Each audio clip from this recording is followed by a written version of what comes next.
Hello, hello, Mikael. Can you hear me? Yes, I can. Nice to Wonderful. meet you. Pleasure indeed. Well, thanks for making time. And this is a little conversation I am keen to have on behalf of the students in my function as the Director of Postgrad Studies here in the section.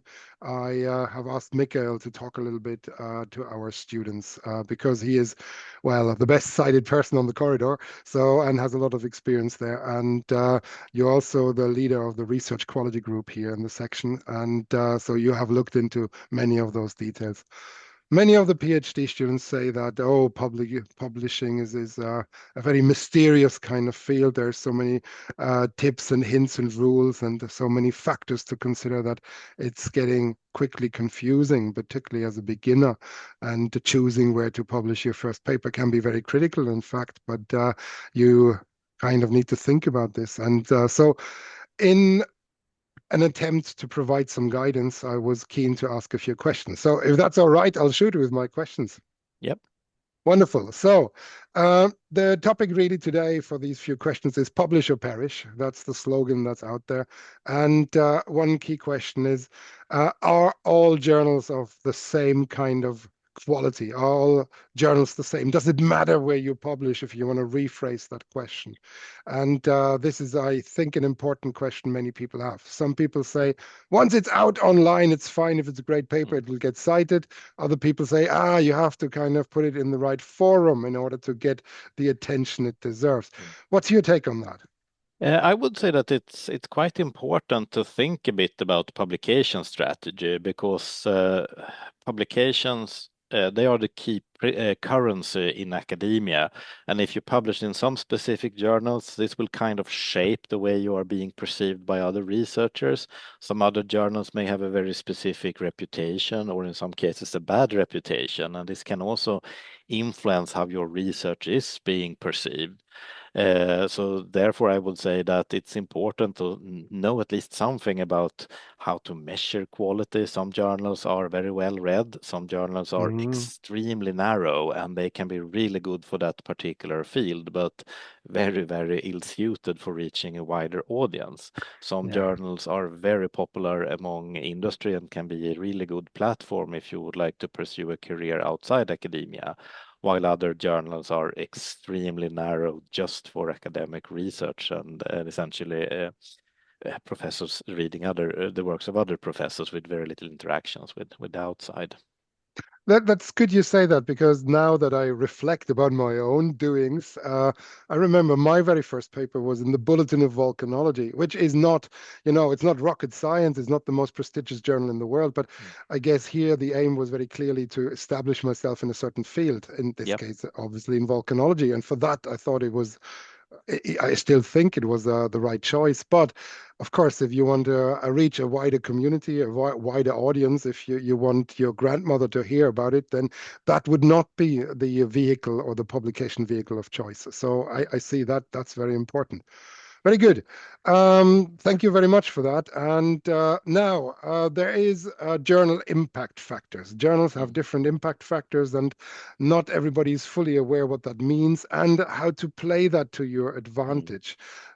Could you say a word or two about that? The impact factor is a quite commonly used indicator, and it's essentially a measure of how many times an average article in that journal is cited by other research works within a given period of time. And a high impact factor essentially means that everything published in this journal is likely to attract a lot of citations. And this is essentially a metric that is being used to evaluate journal quality, with, for instance, a good journal having high impact factors, but it is also sometimes being used to evaluate individual researchers, making it quite important for individual researchers to show their level of ambition by publishing in high impact journals. So it is quite tricky. And if I am allowed to share a slide, I Yeah, yeah, can sure. Go ahead. Absolutely. show uh, some examples here. But it is typically used as a way to essentially evaluate your output. If you look at, for instance, high impact journals, and this is numbers taken from the Journal Citation Reports Index, where we can see that there is not really that many journals that have an impact factor of more than 10. It's about top 2% journals in the world, while we can see that we have a lot of different journals with quite low impact factors. So if you really manage to get the paper into one of these high impact journals, it's in some sense, it's a really good paper because it managed to pass all the quality control and make it into this quite prestigious small group of high impact papers. Of course, you can still find excellent research papers publishing in, for instance, journals with relatively low impact numbers as And well. the other way around probably as Yes, well.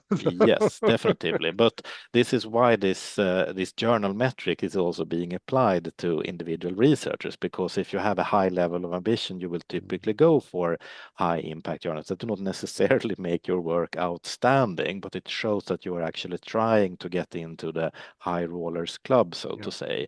While, for instance, if you're playing it safe and going for low impact journals, it's usually somewhat easier to get papers published in them, and it maybe other reasons for instance, publishing in them. So essentially, if you're only publishing in low impact journals, you can be considered playing it safe and not really being the kind of daring or for instance, outstanding journals researcher as you would, for instance, compared to someone who is only publishing in high impact journals. Mhm. It's very interesting you say that. There is, it's connected, but there's an additional aspect here, and that is the high impact is not only about daring, it's also about your chance of being seen. Yeah. So I think your chance of being seen by a wider and more sophisticated audience, I guess, is higher. And when you think of Nature or Science or so, they have impact factors of 30 or above. For some of the Mhm. newer journals like Nature Communications or so, they have well above 10 as well. Mhm. So there you have a chance of being seen by a high class audience, if you will, scientifically Yeah. very educated and very productive usually. And I Mm. think this is partly what's in there. It's you can look at the numbers only, but there's this other element Mm. that actually increases your chances of being then in turn cited yourself. Yeah. And of course, not every paper in Nature is brilliant, and not every paper in a low impact factor journal is bad. But that there is tendencies of probabilities how Mm. impactful you can be. Yeah. I think this is important to establish. Yeah. So And I can also say that you also have variations within different fields. In some specific fields of science, you have, for instance, you can have an excellent journal like law or something like that, where you have maybe 3 or 4 in impact factor, but it's still the leading journal within that particular field because it's a field where people do not necessarily publish that much, or it takes a very long time to get things published. While, for instance, computer science or medical science can mhm, have much higher impact factors. You also have differences between different fields. And this is why it's quite important to yes. pick journals where you would like to establish yourself. And especially if you're doing interdisciplinary science, where you can, for instance, choose to publish in things that are if for instance, sustainability science, it could be some journals are leaning much more towards economics, some other journals are leaning more towards natural science. You can kind of shape the way you are being perceived by picking your journals, depending on whether you would like to frame yourself as a natural scientist or a social scientist, or tailor-made your own, for instance, appearance for the kind of audience that you would like to communicate with. Very good. Yeah, I guess it's a little bit like where you send your piece to which newspaper, and Yes. certain newspapers have slightly different leanings. You're reaching slightly different Mm. audiences, or even TV Yeah. channels. They Yeah. have different Yeah. audiences, and there you can either choose to be there or there. But Yeah. yeah. Oh yeah, give us a quick hint about Ye- that, please. Yes, I have another picture. Another common thing is typically talking about quartiles. For instance, Q1 journals at the top 25% most cited the journals, the highest ranked journals, while you, for instance, can also talk about Q2 or Q3 or Q4. Yeah. And it's a bit like a pyramid. You have a very prestigious club where you essentially have the top dogs of different fields. That's the Q1 journals.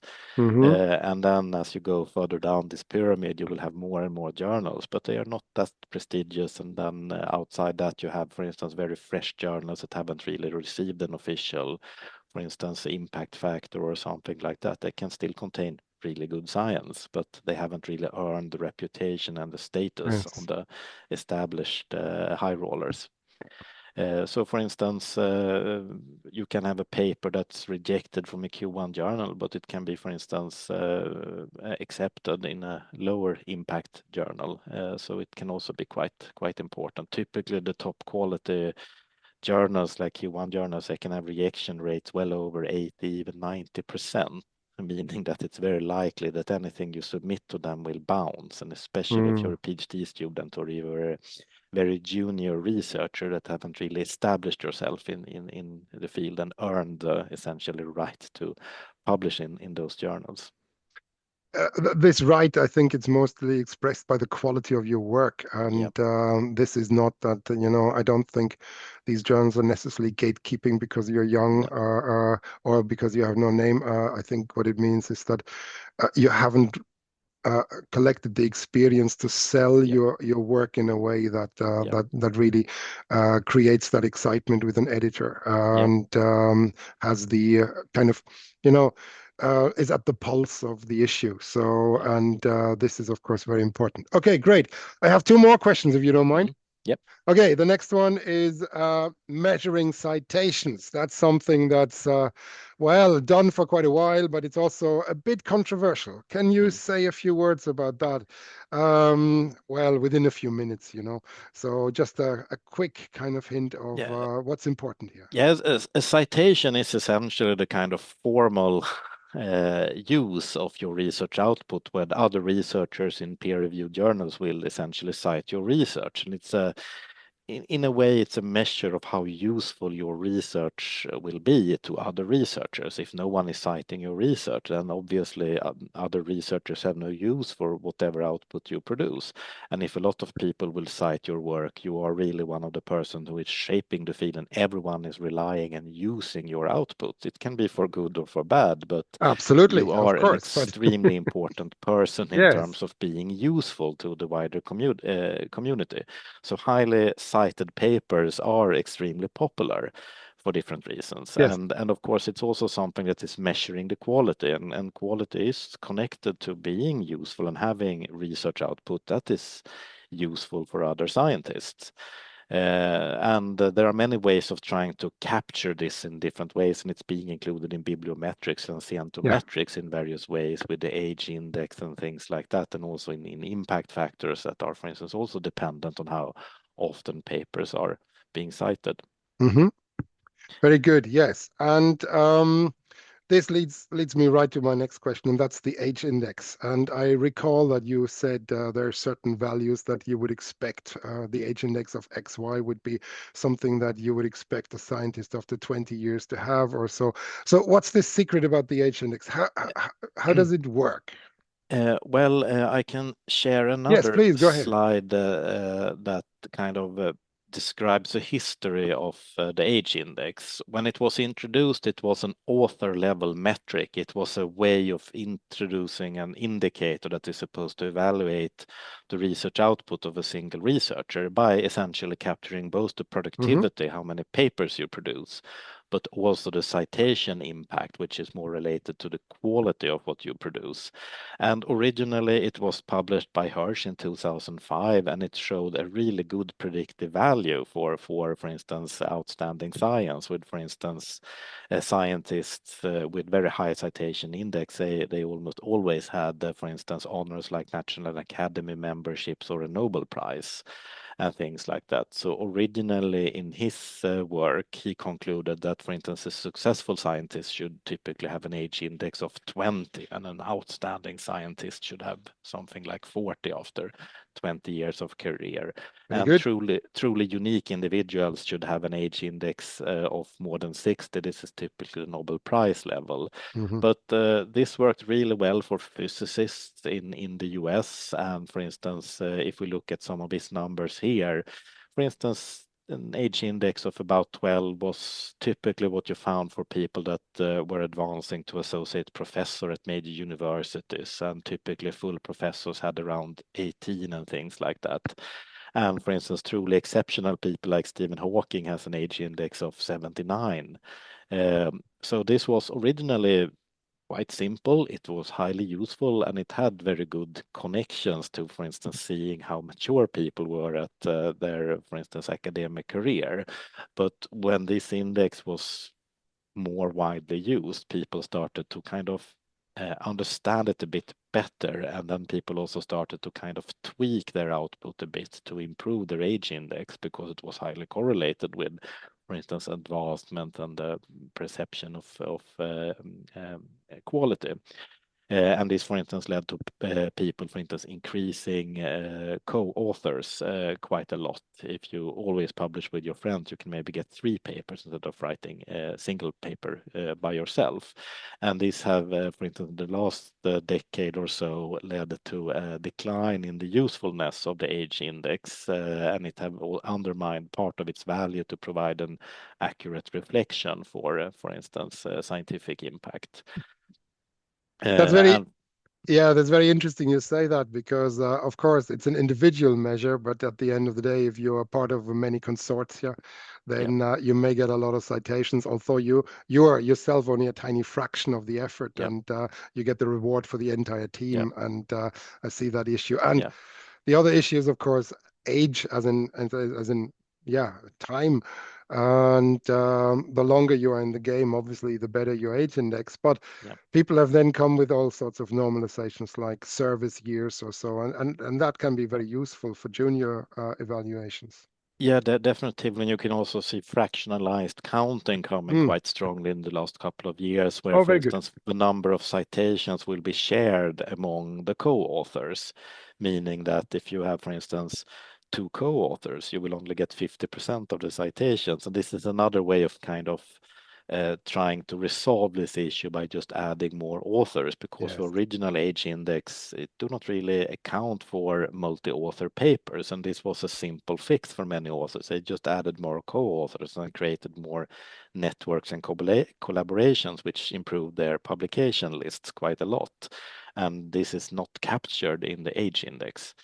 And also self-citations and many other things were quite common things to do. When we can see, for instance, some really interesting horror examples, so-called hyper authorships, where, for instance, it's a term that is being used to papers with more than 100 authors. And for instance, the discovery of the Higgs field, it was published in a paper with almost 3,000 authors, and the latest COVID discoveries in 2019, it consisted of papers with more than 15,000 co-authors. And of course, they made a valid scientific contribution, but some of these citations and the metrics around this needs to account for the number of authors in some way.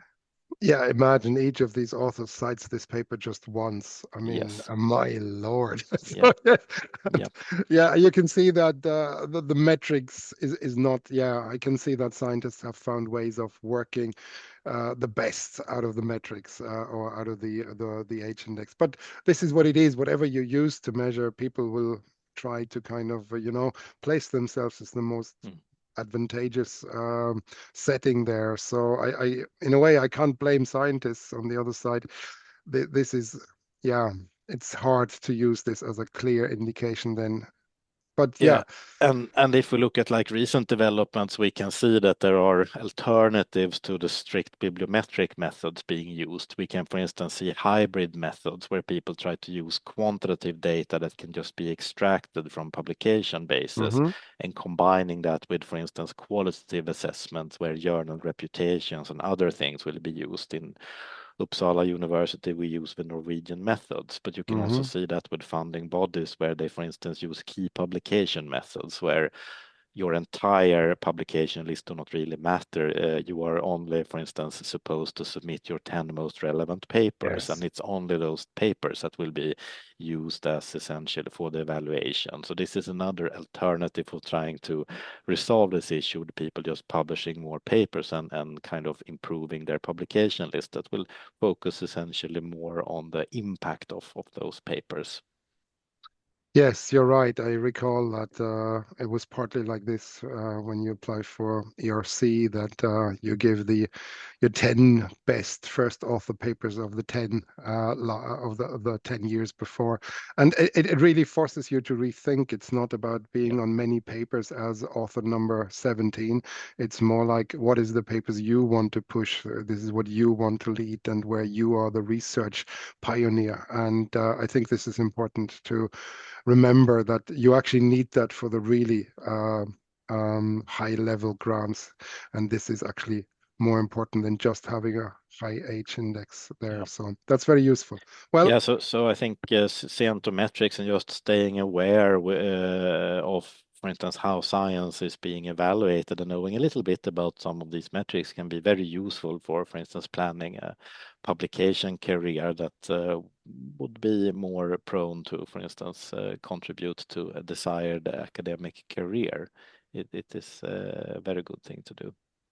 sounds very good. Well, thank you very much for your time, Mikael. And this is surely going to be very useful for a lot of people. And yeah, all the very best. And I'll talk to you again very soon. And I say bye bye for now. Thank you very much. Bye bye. Bye.